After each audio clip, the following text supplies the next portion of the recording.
آپ سے ہم کلام ہوں گے غازی اسلام رفیق علامہ شہید حضرت العلام جناب رانا محمد شفیق خان صاحب پسروری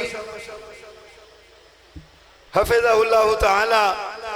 اور آپ کے لیے خوشخبری یہ ہے کہ حضرت صاحبزادہ حافظ ابتسام الہی ظہیر صاحب بھی چند لمحات میں اسٹیج پر جلوہ افروز ہونے والے ہیں۔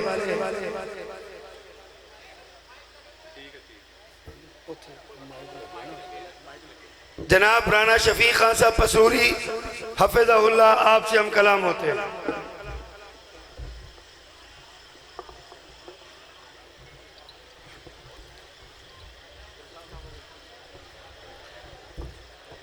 نحمدہ ونصلی علی رسولہ الکریم اللہم صلی وسلم علی سید البشر والشفیع والمشفع فی المحشر الذی ختمت بہ النبیین وعالیت درجتہ فی علیین ووصفتہ فی کتابک المبین فقلت وانت اصدق الصادقین واحسن القائلین وما ارسلناک الا رحمتا للعالمین۔ اما بعد، حضرات، ابھی امیر محترم آپ سے ہم کلام تھے اور اس سے پہلے میری جماعت کے ناظم اعلیٰ آپ کے سامنے جماعت کی غیرت مندانہ پالیسی رکھ رہے تھے۔ میں جب سرگودا میں آیا ہوں ایک روحانی خوشی لے کر آیا ہوں اور ایک ولولائے تازہ لے کر واپس گیا۔ روحانی خوشی اس لحاظ سے بھی کہ یہاں میں حضرت مولانا شیخ الحدیث مولانا ابو السلام محمد صدیق سرگودوی رحمت اللہ علیہ کے سامنے زانویں تلمذ کرتا رہا، اور میرے ایک استاد جناب ڈاکٹر سعید چنیوٹی یہاں تشریف فرما ہے۔ اور روحانی خوشی اس لیے بھی کہ یہ شہر میری جماعت کی ایک درخشندہ تاریخ رکھتا ہے۔ شاید آج کا نوجوان نہ جانتا ہو کہ آپ کی 19 بلاک کی مسجد میں مرکزی جمعیت اہل حدیث پاکستان کے ایک عبوری ناظم اعلیٰ بھی خطیب رہے ہیں، حضرت مولانا محمد اسحاق رحمانی رحمت اللہ علیہ۔ یہاں جیت علماء کرام ہیں، رہے ہیں، اب بھی ہیں، لیکن اس شہر کے رہنے والوں، اس شہر میں ایک ایسا عظیم مجاہد بھی رہا ہے، اس شہر کا باسی، اس شہر کی مٹی میں آرام کرنے والا، وہ کہ جس کو میں نہیں، میری جماعت کے علماء نہیں، تمام مکاتب فکر بالاتفاق فاتح قادیاں کہتے ہیں، جو 1903 میں قادیاں میں جا کر ایک ایک چوک میں کھڑے ہو کر مرزا قادیانی کو للکارتا رہا کہ آؤ ختم نبوت کے حوالے سے میرے ساتھ مقابلہ کرو، لیکن مرزا قادیانی کو جرت نہیں ہوئی۔ میں اسی فاتح قادیاں کی بات کر رہا ہوں کہ جس کو ہمارے بزرگ نہایت قابل احترام امیر شریعت حضرت سید عطا اللہ شاہ بخاری رحمت اللہ علیہ بڑے احترام کے ساتھ ابا جی کہا کرتے تھے، اس لیے کہ فاتح قادیاں کے ایک لختے جگر صاحبزادے عطا اللہ نام تھا، ایک ہی بیٹے وہ شہید ہو گئے تھے، حضرت سید عطا اللہ شاہ بخاری احترام کے رشتے کے ساتھ حضرت فاتح قادیاں کو ابا جی کہا کرتے تھے، میں اسی فاتح قادیاں کی بات کر رہا ہوں کہ جس کو پاکستان کی تاریخ کے ایک اور مجاہد ختم نبوت حضرت مولانا منظور احمد چنوٹی رحمت اللہ علیہ نے اس طرح خراج عقیدت پیش کیا کہ اپنے ایک بیٹے کا نام ثناء اللہ رکھا۔ وہ فاتح قادیاں شیخ الاسلام شیر پنجاب حضرت مولانا ثناء اللہ امرتسری رحمت اللہ علیہ کہ جن کے بارے میں مجاہد ختم نبوت حضرت مولانا اللہ وسایا حافظہ اللہ اپنی کتاب احتساب قادیانیت کی 8ویں جلد کے آغاز میں کہتے ہیں کہ ایسے محسوس ہوتا ہے جیسے اللہ رب العزت نے حضرت مولانا ثناء اللہ امرتسری رحمت اللہ علیہ کو پیدا ہی اس لیے کیا تھا کہ قادیانیت کا خاتمہ کر سکے، استحصال کر سکے۔ آپ لوگ مبارکباد کے مستحق ہیں کہ اس شہر کے اندر مختلف مکاتب فکر سے تعلق رکھنے والی تنظیمیں، مذہبی جماعتیں کثرت کے ساتھ ختم نبوت کے موضوع پر کانفرنسیں منعقد کرتی ہے۔ آپ کے اس شہر کے اندر ہماری مرسی جمعیت اہل حدیث پاکستان اور اہل حدیث یوتھ فورس اسی عقیدہ ختم نبوت کے تحفظ کے عنوان پر کئی کانفرنسیں منعقد کر چکی ہے، اور آج کی یہ کانفرنس، آج کا یہ عظیم الشان اجتماع اس تاریخ کے اوپر ایک تاج کی حیثیت رکھتا ہے۔ آج کا یہ اجتماع ایک نئی تاریخ رقم کر رہا ہے۔ اتنی بڑی تعداد میں اہل توحید جمع ہے، اور اس لحاظ سے بھی آج کا یہ اجتماع تاریخ رقم کر رہا ہے کہ آج اس اجتماع کے اسٹیج پر تمام مکاتب فکر کے اور تمام سیاسی جماعتوں کے رہنما موجود ہیں، اور ایک ہی آواز بلند کر رہے ہیں کہ پاکستان کا مطلب کیا؟ لا الہ الا ایسے نہیں آپ بیٹھ کر اپنی آواز کو بلند نہیں کر رہے، اور ختم نبوت کا عقیدہ وہ ہے جس کے تحفظ کی خاطر مسیلمہ کذاب کے خلاف 1200 صحابہ کرام نے جام شہادت نوش کیا تھا۔ اونچی آواز کے ساتھ، دل کی گہرائیوں سے، وجدان کے ساتھ، پاکستان کا مطلب کیا؟ لا الہ الا اللہ پاکستان کا مطلب کیا؟ لا الہ الا تاج و تخت ختم نبوت، زندہ باد تاج و تخت ختم نبوت، زندہ باد عظمت صحابہ، زندہ باد شان صحابہ۔ زندہ باد لوگوں، پاکستان پہلا ملک ہے دنیا کا جس میں بالاتفاق عقیدہ ختم نبوت کا قانون بنا تھا۔ حضرات، ہماری بدقسمتی ہے کہ ہم مختلف مسالک سے تعلق رکھنے والے مختلف بہانوں کے ساتھ ایک دوسرے کے ساتھ الجھتے رہتے ہیں، جھگڑتے رہتے ہیں۔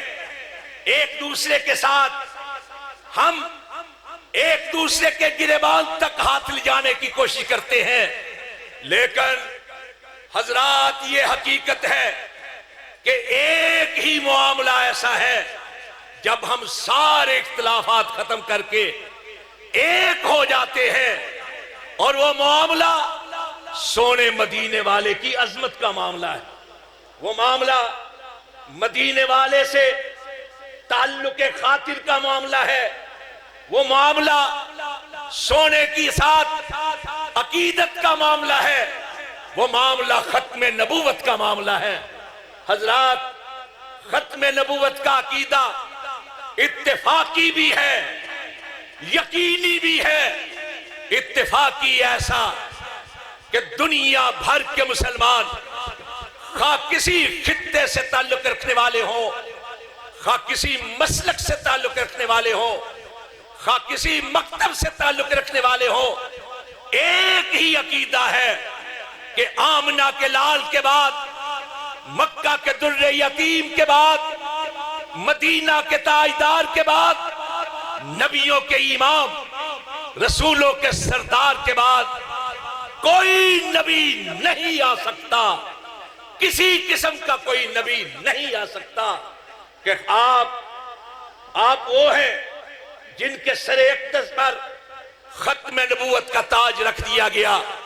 ایسا اتفاقی عقیدہ اور یقینی ایسا کہ ہمارے بزرگوں نے کہا اگر کوئی شخص نبوت کا جھوٹا دعویٰ کرے تو اس جھوٹے دائی سے اس کے دعوے کی دلیل طلب کرنا بھی کفر ہے، کفر ہے دلیل طلب کرنا بھی، اس لیے کہ اگر اس سے دلیل طلب کی جائے تو گویا آپ کے دل کے کسی گوشے کے اندر، آپ کے دماغ کے کسی کونے کے اندر یہ بات موجود ہے کہ سونے مدینے والے کے بعد کوئی نبی آ سکتا ہے، اور اگر یہ یقین ہے اور ایسا ہے کہ مدینے والے کے بعد کوئی نبی نہیں، تو پھر اگر کوئی نبوت کا جھوٹا دعویٰ کرے تو سنتے ہی کہہ دینا چاہیے تو کذاب ہے، تو دجال ہے، کہ اللہ نے نبوت کو مدینے والے پر ختم کر دیا تھا، بس کر دیا تھا۔ تمت کلمت نعرہ تکبیر، تاجدار ختم نبوت علماء اہل حدیث۔ میں دو باتیں صرف آپ سے عرض کرنا چاہتا ہوں وقت کے اختصار کو پیش نظر رکھتے ہوئے۔ آپ کی اس ڈویژن میں، یہ ڈویژنل کانفرنس ہے، آپ کی اس ڈویژن میں 22 مئی 1974 کو نشتر کالج ملتان کے طلباء سیاحت کے لیے جاتے ہوئے جب ربوہ کے اسٹیشن پر رکے تو مرزائیوں نے ان میں اپنا لٹریچر تقسیم کرنا شروع کر دیا۔ بعض طلباء نے لینے سے انکار کیا تو جبرن دینے کی کوشش کی گئی۔ مسلمان طلباء نے ختم نبوت کے نعرے بلند کیے۔ مرزائی اس وقت اسی طرح مؤثر تھے جس طرح آج قلت تعداد کے باوجود اثر انداز ہیں۔ چنانچہ 29 مئی 1974 کو جب یہ طلباء سیاحت کے بعد واپس آئے تو لالیاں اسٹیشن کا جو قادیانی اسٹیشن ماسٹر تھا اس نے ربوہ میں اطلاع کر دی۔ چنانچہ ربوہ میں مسلح ہو کر قادیانی بدماش کھڑے ہو گئے، اور جیسے ہی وہ بوگی آئی طلباء کی، نشتر کالج کے طلباء کی بوگی آئی، اس پہ پل پڑے، ایک ایک طالب علم کو ندھال کر دیا، مار مار کے زخموں سے چور کر دیا۔ حضرات، یہ خبر پہنچی اس وقت کی آپ کی ڈویژن کے ہیڈ مقام فیصل آباد لیل پور میں، تو سارے مسلمان غم و غصے سے پاگل ہو کر ریلوے اسٹیشن پہ پہنچ گئے۔ مرم پٹی کی جو شدید زخمی تھے ہسپتالوں میں پہنچایا گیا۔ پھر پورے پاکستان کے اندر ختم نبوت کے جیالے میدان میں نکلے۔ حضرات، یہ بات قومی اسمبلی تک پہنچی۔ 30 جون 1974 کو ایک قرارداد پیش کی بعض اراکین نے۔ پھر اس کے بعد اس وقت کے وزیر اعظم جناب ذوالفقار علی بھٹو، جن کی تصویر بینر پر لگی ہوئی ہے اور جن کے نمائندے ہمارے محترم جناب تسلیم قریشی یہاں موجود ہیں، ان کی پارٹی کی اکثریت تھی، اور وزیر اعظم ذوالفقار علی بھٹو کے مقابل اپوزیشن لیڈر جناب ولی خان تھے۔ علماء کرام بڑی تھوڑی تعداد میں تھے، انگلیوں پہ گنے جانے کے لائق۔ 30 جون کے بعد پوری پارلیمنٹ کو ایک خصوصی کمیٹی کی حیثیت دی گئی۔ پھر اس کے 28 اجلاس ہوئے، 92 سیشن ہوئے۔ مرزا قادیانی کے پوتے اور قادیانیوں کے اس وقت کے سربراہ مرزا ناصر کو 11 دن تک موقع دیا گیا۔ اسمبلی میں تقریریں بھی کی اس نے، سوالوں کے جواب بھی دیے، لٹریچر بھی تقسیم کیا، اور لاہوریوں کے سربراہ صدر الدین کو موقع دیا گیا۔ پھر 5 اور 6 ستمبر 1974 کو 2 دن میں اس وقت کے اٹارنی جنرل یحییٰ بختیار نے ساری بحث کو سمیٹا۔ پھر اس کے بعد ایک بل پیش ہوا جو اس وقت کے وزیر قانون جناب عبدالحفیظ پیرزادہ نے پیش کیا۔ وزیر اعظم ذوالفقار علی بھٹو نے 27 منٹ تک ایک وضاحتی خطاب کیا، پالیسی بیان دیا۔ پھر حضرات، وہ پارلیمنٹ جس کی اکثریت مذہبی رہنماؤں پر مشتمل نہیں تھی، جس میں علماء کرام چند لوگ تھے، جس کی غالب اکثریت سیکولر کہلانے والی تھی، ان لوگوں نے بالاتفاق، ایک ممبر بھی ایسا نہیں تھا پاکستان کی پارلیمنٹ کا جس نے اختلاف کیا ہو۔ سب نے کہا کہ قادیانی اسلام کے بھی دشمن ہیں، پاکستان کے بھی دشمن ہیں، مسلمانوں کے بھی دشمن ہیں۔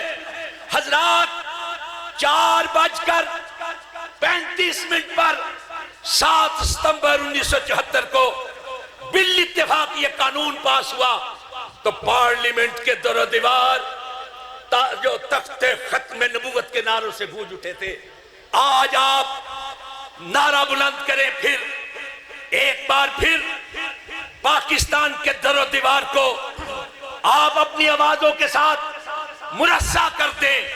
تاج و تخت ختم نبوت زندہ باد، تاج و تخت ختم نبوت زندہ باد۔ میں سیالکوٹ کے ضلع سے تعلق رکھتا ہوں۔ سب سے زیادہ مرزئی پاکستان کے اندر اگر کسی ضلع میں ہے تو سیالکوٹ کے، بالخصوص ہماری تحصیل پسرور کے اندر۔ اور میں اس بات کا شاہد ہوں کہ جیسے ہی ربوہ ان کا مرکز بنا، ان میں سے بہت زیادہ لوگوں نے آپ کے ضلع سرگودا کے ارد گرد زمینیں لے کر یہاں رہائشیں اختیار کر لی۔ آپ کے چکوک کے اندر بلوال سے لے کر چنیوٹ کے گرد گرد، ربوہ کے گرد گرد وہ آبسے ہیں۔ میں آپ کے ذریعے سے صرف یہ آوازہ بلند کروانا چاہتا ہوں کہ آج جس طرح ہمارے ناظم اعلیٰ کہہ رہے تھے، آج قادیانی پھر متحرک ہوئے ہیں، بڑے بڑے عہدوں پر موجود ہیں۔ اگر ان کی اپنی پارٹی کا کوئی ایم پی اے ان کے کسی فرد کے بارے میں کہہ دے کہ یہ مرزئی ہے، ختم نبوت کا اعلان کر کے دکھائے، تو اس کے خلاف پرچے کر کے اس پر تشدد کیا جاتا ہے۔ حضرات، میں آپ کے اس عظیم اجتماع کو دیکھتے ہوئے میں یہ سوچ رہا ہوں کہ جب پاکستان کی غالب ترین اکثریت ختم نبوت کے پہرے دار ہیں اور ہیں، اگر سارے مکاتب فکر ختم نبوت کے تحفظ کے لیے میدان میں نکل آئے ہیں، تو کیا دنیا کی کوئی طاقت ختم نبوت کے عقیدے پر آنچ لا سکتی ہے؟ بتائیں، لا سکتی ہے؟ نہیں۔ آج کا یہ اجتماع ختم نبوت کے حوالے سے، صحابہ اکرام کی عظمت کے حوالے سے ہے۔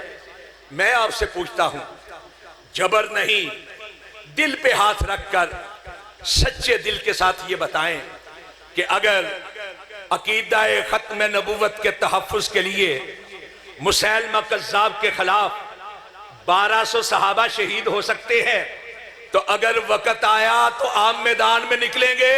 انشاءاللہ۔ دل پہ ہاتھ رکھ کر، کوئی جبر نہیں، نکلیں گے انشاءاللہ نکلیں گے انشاءاللہ انشاءاللہ۔ تو پھر نعرہ بلند کریں، پاکستان کا مطلب کیا؟ لا الہ الا اللہ اٹھ کے پاکستان کا مطلب کیا؟ لا الہ الا اللہ پاکستان کا مطلب کیا؟ لا الہ تاج و تخت ختم نبوت، زندہ باد تاج و تخت ختم نبوت، زندہ باد تاج و تخت ختم نبوت، زندہ باد۔